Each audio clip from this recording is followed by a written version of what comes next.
ay ca l'entrée de Djily Mbaye bu sum samp na bege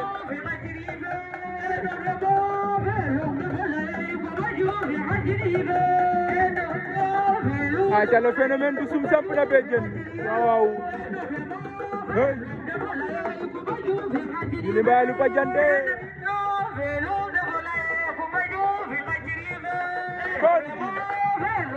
nena la kokoy doomu Sumlok ay ca di bege waa Sumlok rawatina sama mafia bi waaw ay ca ku ci mel ni Moustapha Diouf sa waaji l'intellectuel maa ngi lay bege di la kontaane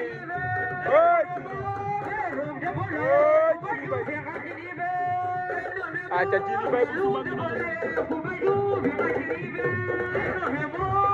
waaw kokoy doomu Sum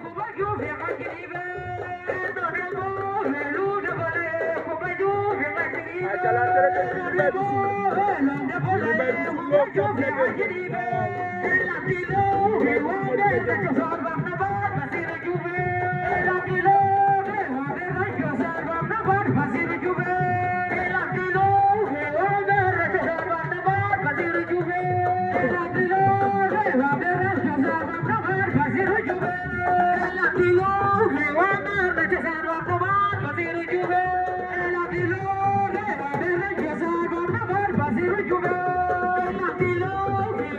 hey Djily Mbaye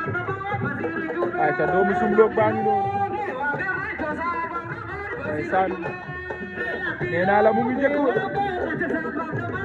ale o xagen maaga na lele quartier baak waaw ndeysaan suma ne baak sam waaji